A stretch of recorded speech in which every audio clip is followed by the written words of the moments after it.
I thought I would get into the holiday spirit with some spirits. This is all vodka soda, by the way. I figured I would chug it and then go for a drive. Now, to all my American viewers, I'd like to wish you a very happy Thanksgiving.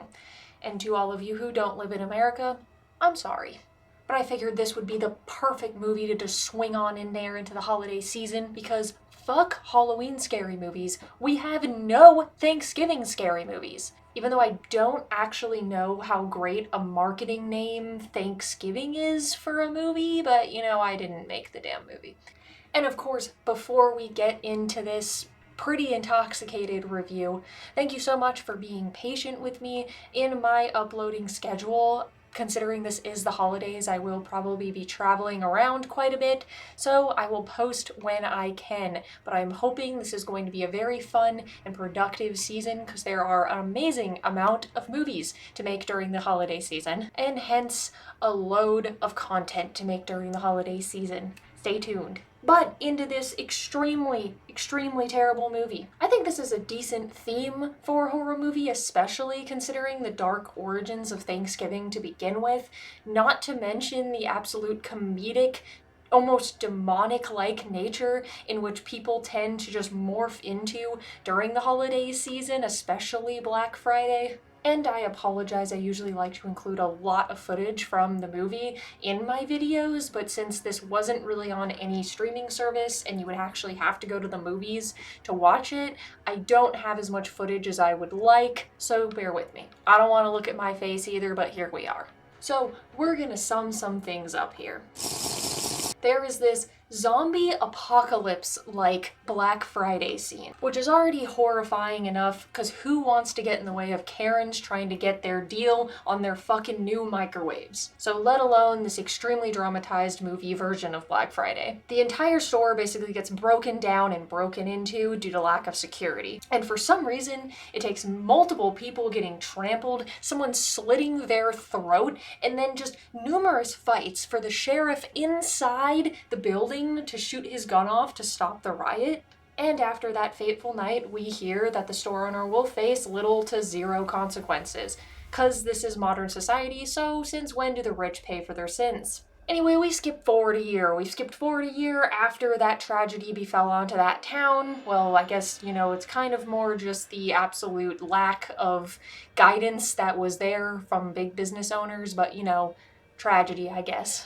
So people start dying, quite slowly, but people start dying. It's always the people that were involved in some way in the riot, whether it be people who participated in the riot or the actual owner's family and some of their friends involved as well.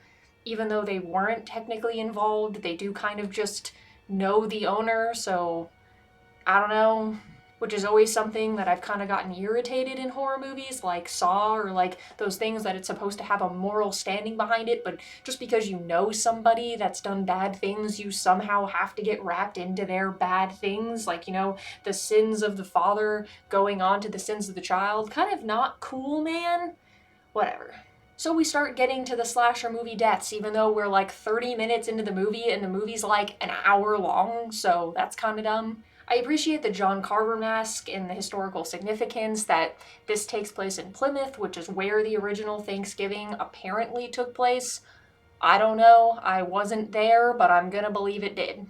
The deaths start happening, and honestly, the deaths are kind of slow to start happening. We get our first death, which is kind of not even very interesting. It was kind of a glorified car accident in which the first victim dies, because the trailer kind of told me that these people were going to be killed with only Thanksgiving kitchen equipment, and I was kind of looking forward to that cool little gimmick. So even though I am clearly willing to overlook the sin of this movie having horrible actors in it, these actors just simply, plain as day, cannot act, and they have zero chemistry when they're on screen. I constantly forget who these characters are or who they're even with just because they have absolutely no presence every time they're on screen. I can overlook that, I really can, because this is a slasher flick. We're not looking for great acting or story writing, but I cannot forgive the lame kills. Any slasher movie committing the terrible, heinous crime of having lame kills should be put to death immediately, by a much cooler death. So after we have our first death that was virtually just someone getting run over, we have our second death who does die due to kitchen equipment, so I will give them that kill. But after the first two kills happen extremely slowly, the killer just devolves into an absolute spree and wants to kill almost everyone and everything in their path. Which I kind of wish we just got a better flow of kills instead of just two really slow kills, then with 50 other kills after.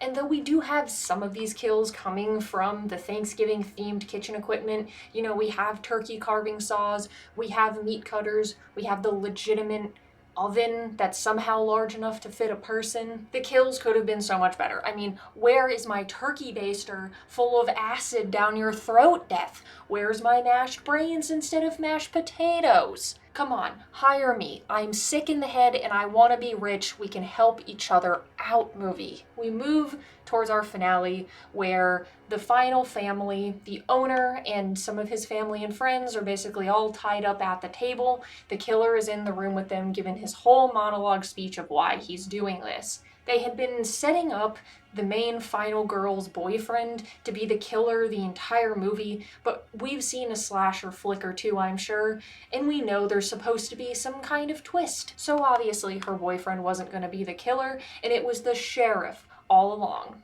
I don't feel bad about spoiling this movie because if you really care about spoilers for a Thanksgiving slasher movie, you definitely wouldn't have clicked on this video. He gets revealed as the killer, and it's honestly so lame because we clearly knew that a twist was coming all along, and then who is it gonna be? Well, obviously it's just gonna be the other guy in the movie that we've seen a lot of from. You want a real switcheroo movie? Do you want a real switcheroo?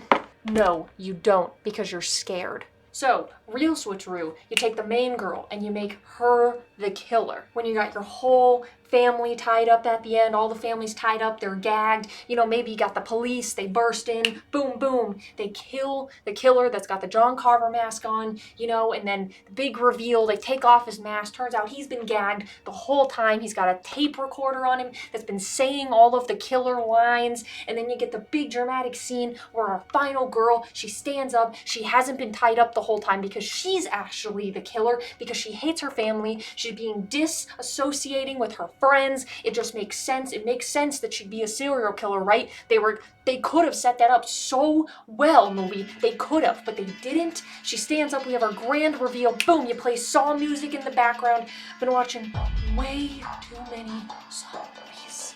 Anyway, movie, that's how you actually write a twist in. That kind of would have been pretty cool. Would have loved to see the ladies being represented in the serial killer front. So that's kind of just the summary of the movie. I found it to be extremely mid. Now you could go watch this movie in theaters.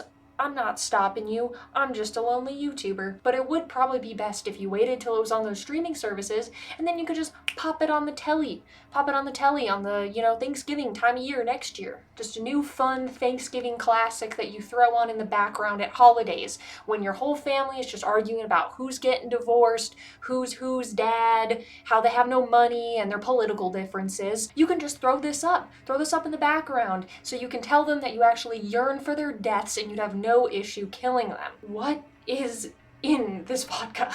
So that's the summary of this video. This was just a real quick video I really wanted to get out there. Even though I did miss the actual Thanksgiving holiday because I was at Thanksgiving with my family, so I didn't have time to post this, but I do hope that you guys still did enjoy watching it. And real quick, before I sign off on this video, I just really wanted to take a quick moment to thank you guys for all the love that I've been getting on my recent videos. It means so much to me. For all of you that have been here since the beginning, you know I didn't make this channel originally to talk about movie commentaries. I made it originally for gaming, but I got sick and tired of gaming videos. It just wasn't as fun to edit.